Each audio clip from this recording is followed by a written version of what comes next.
We've now got Dinos, who's going to speak about building Kontakt instruments without Kontakt. Please give a big round of applause. Hello. Thank you. Can you all hear me? Sounds like it. All right. Thanks for coming down here and making the time for this little talk about Kontakt, creator tools, native instruments, authoring platforms, that sort of thing. A little intro about myself, very, very short. My name is Dinos. I'm the product owner for authoring platforms at Native. So I'm responsible for Kontakt, Reactor, creator tools, and where those things are moving in the future. Today is going to be a lot about Kontakt's evolution. So the first half will be a little bit of a history, what kind of stuff happened in the past 17 years since it was first out. And closing to the end, like the second half, we'll focus on what's happening right now. We'll use some live software. We're going to build something real simple. I'm going to try to keep it as simple as possible for the time frame we have. It's only 25 minutes. I'm hoping to have a few minutes for a short Q&A in the end, so don't be shy. It's going to be kind of product placement-y. We're pretty proud of what we're doing over that, but it's also going to be a lot about how we approach problem solving and why we're navigating the landscape we're at the way we do. So feel free to ask questions about that, our process, our decision-making, that sort of thing.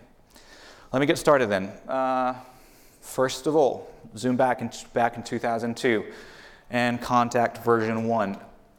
How the landscape looked at the time, we have a lot of very successful hardware samplers. We had a few successful software ones. Giga Studio was out, EXS was out. Kontakt came out and it was also a general purpose software sampler. And it was doing a lot of cool stuff though. It was doing a lot of stuff others were doing, direct from disk. Giga Studio was doing that. But it was also doing stuff more esoteric, cool devices were doing, like granular stretching, playback modes. It had a lot of built-in effects, so you can do like a full, really good sounding instrument in it. When we shipped it first, it also came with 3 gigabytes of factory content, a lot of stuff for that time standards. It was good stuff as well. Went really well. But the important bit was that a lot of other companies came on board and started doing instruments for Kontakt. So in that period of time, between 2002 and 2005, companies like East West, Zero G, and Best Service started doing instruments on Kontakt. Some of them, like East West, went on to make their own sampling engines and they're doing great. And it's really amazing that they were part of our history, we're part of theirs, that sort of thing. And then Best Service still does really successful Kontakt instruments, amongst other things. Moving on to 2005 and Kontakt version 2.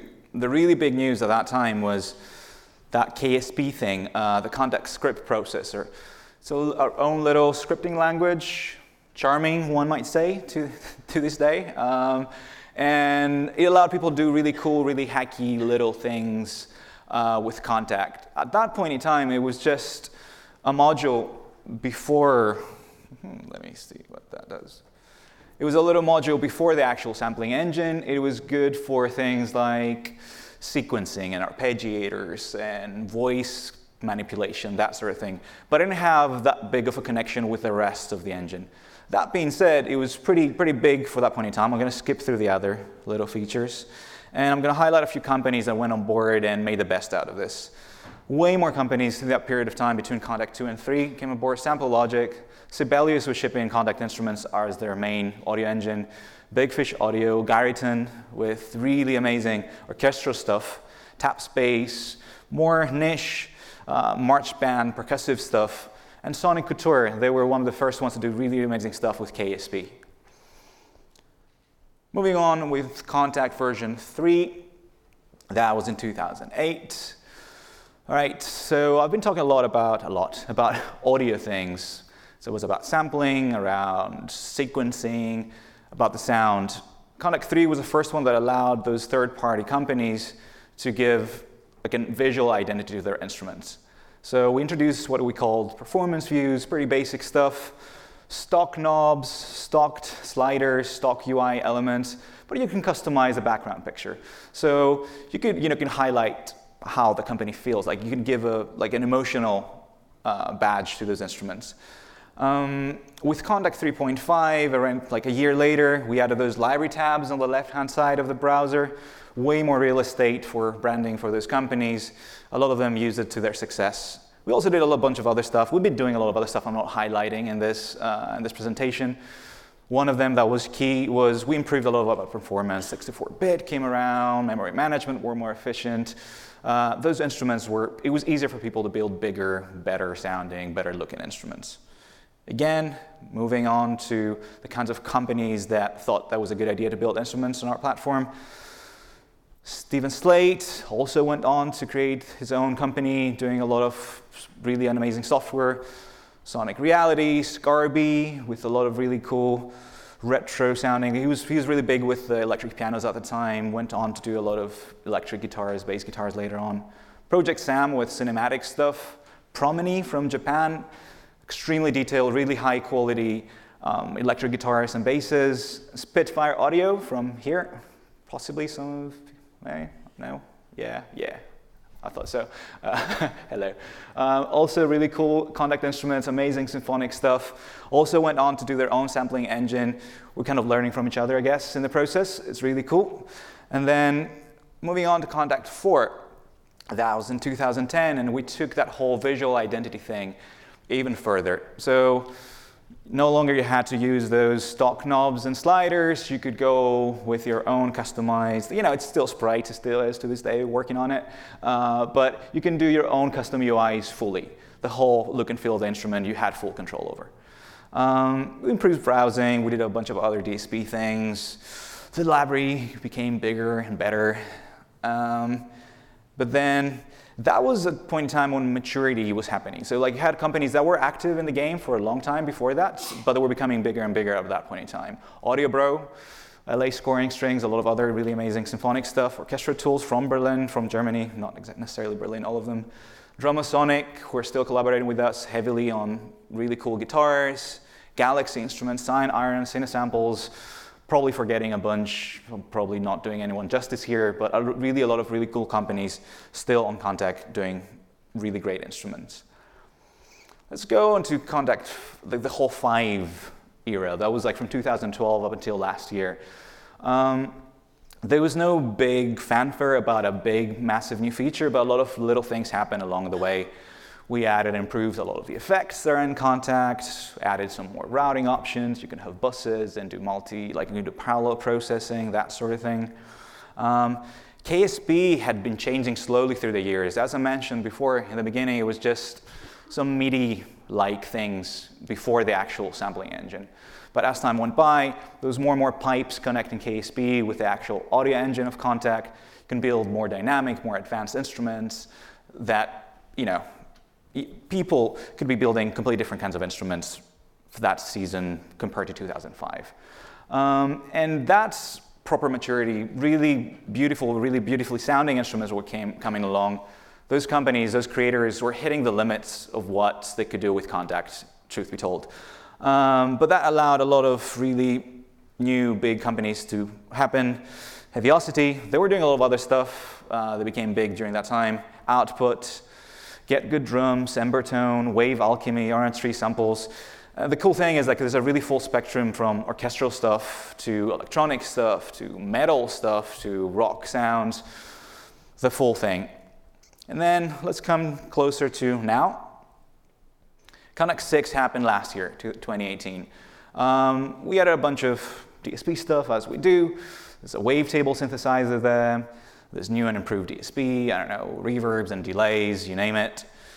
What I'm going to focus a bit more about today is the compatibility to Creator Tools.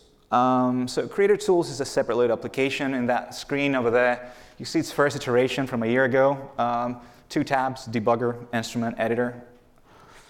So that was the very humble beginnings of Creator Tools. And let me take a step back for a minute and explain why we did this.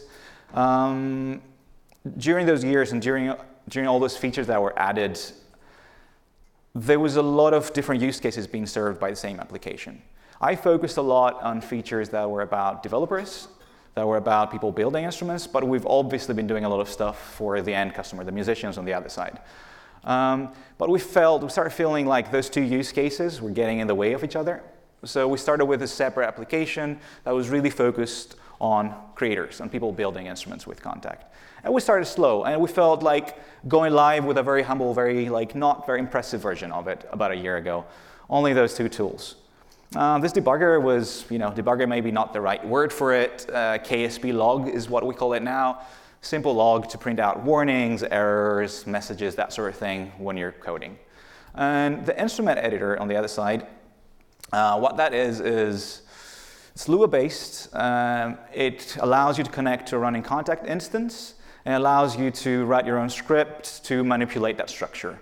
So you can go through your file system and parse through a bunch of files, a bunch of samples, go through their file names or whatever else you want, use some information from that, and use that to put that sample in the right velocity range, the right key range, the right group, that sort of thing. Essentially allowing people to automate very tedious processes that are about auto mapping.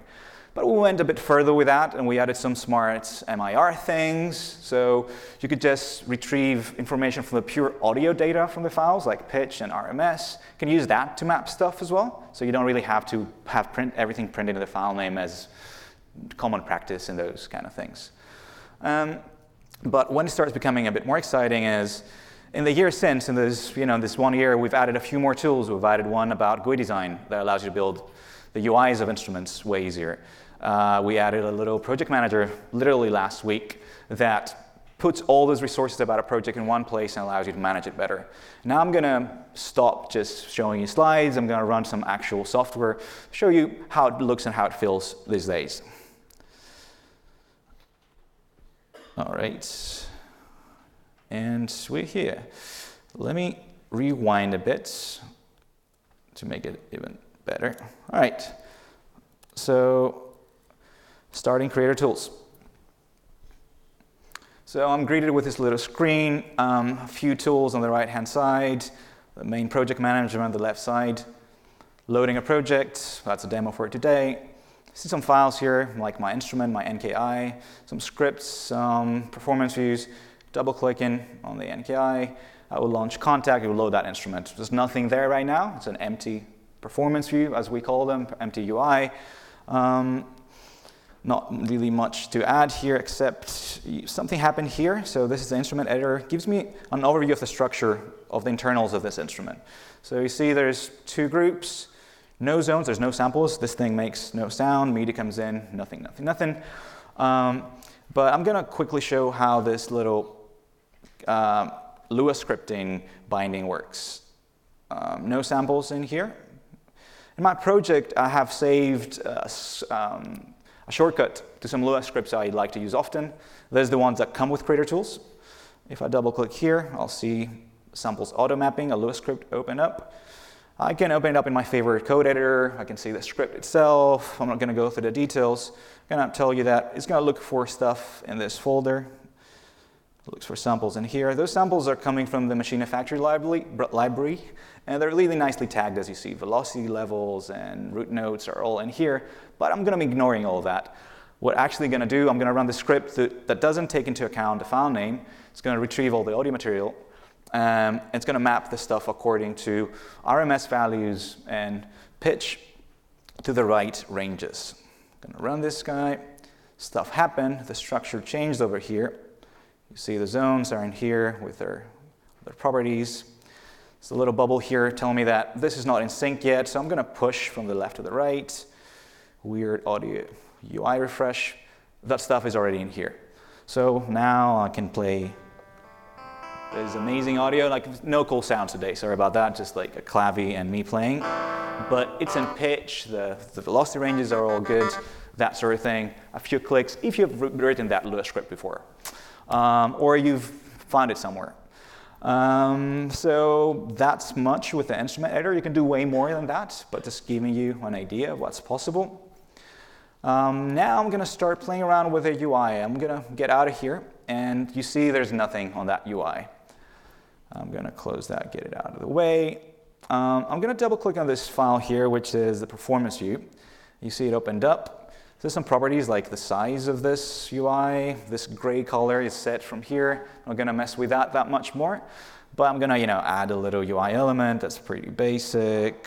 A little label, call it title, add a string, ADC demo, and then save, and the glorious Kontakt pixel font is over there, writing ADC demo, but that was pretty easy to do.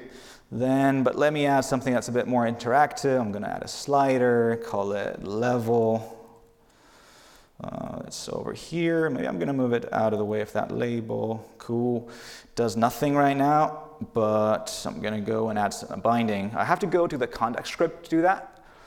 I'm going to double click on that script file. It opens up in my favorite scripting editor, which is Sublime. It has a lot of really nice extensions for KSP. And what I can do now is I'll comment back in this little 3-liner. I'm going to make sure that the right variable name is here. Copying that from here. Easy. And now this thing should be controlling the volume of the instrument. It doesn't because I didn't set up the range correctly. And there you go. Pretty simple 3-liner. You need to know a few things, but it works. Then I'll go a bit more advanced with it. I'll create a little panel to add a few more controls and visualize things. I'll move this slider to the panel. I already named this to factory zone panel. This will make a bit more sense in a minute. I'll add a little waveform display, a little label on top of that. I'll move them around in a way that makes sense. Add some names. That's a factory content.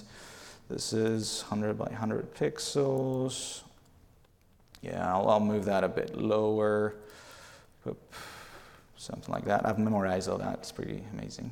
So I broke something clearly, but let's look at creator tools and what that kind of feedback that gives me. Okay, this is the logger thing I was talking about before. Some variable name is not correct because I moved some stuff around. Easy to fix. This guy here, copying its name again. And good to go. The UI comes back in place. I'll move that whole panel a bit further out. All right. Now, there's nothing shown here, but I'll fix that. One more one-liner. And now a waveform shows up because I pointed that UI control to an actual sample in that structure. That much, pretty simple. Some notes are being played, a waveform is there, an interactive slider. Now I'm going to do some other thing that is a bit more interesting. So Kontakt instruments up until this day have been romplers, essentially. People like Spitfire can build instruments that come with their own sample content. You can play them, but you cannot use your own samples in those instruments. We changed that last week with a minor update we rolled out. So we introduced a few UI controls, a few KSP features that allow people to drag and drop their own sample content on the interfaces of Kontakt, and that would allow them to build actual samplers. I'm going to build a very quick one right now for you. Going to copy and paste that whole panel. Oops, undo works. Good, user zone panel. I guess that makes sense now. I'm going to save this. They're on top of each other. I'm going to move it out of the way.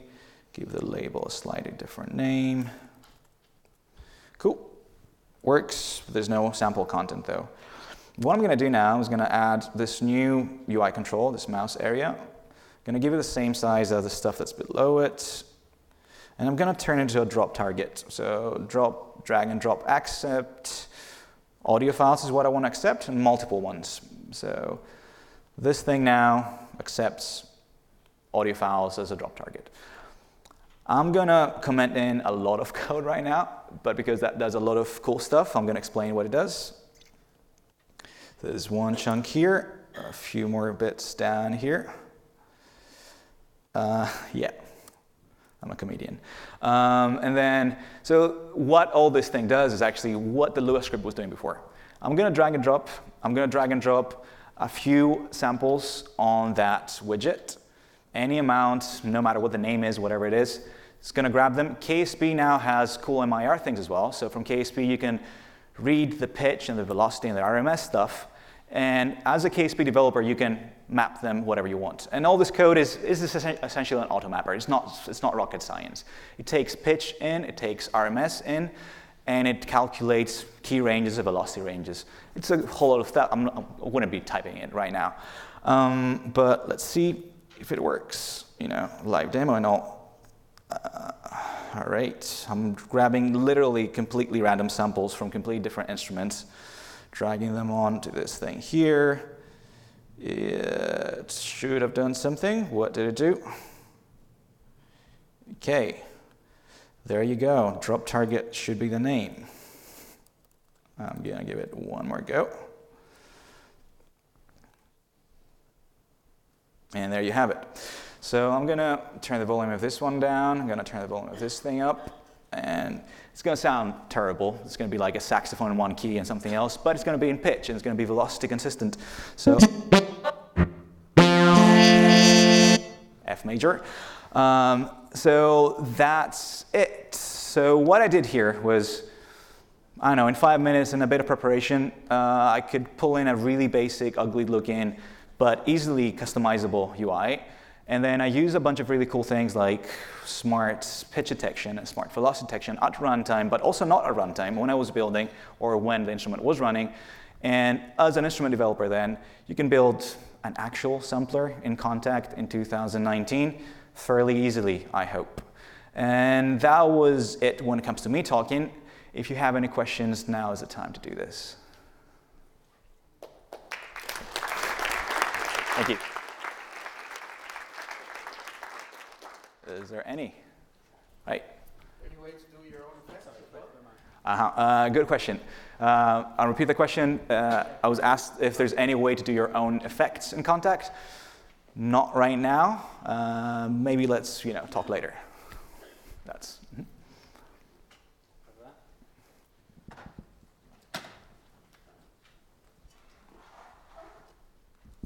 Yeah, do you have any metrics on how much and how extensively it's being used right now? How much what?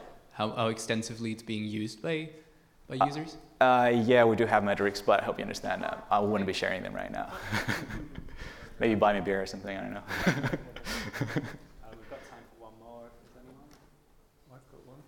Okay. Go for it. I can imagine a case where you would have like a controller or something that came with a script and you'd like that script to end up in each Kontakt instrument. Is it possible to use this system to ship your script to customers and have them run it and then it would load into all their instruments?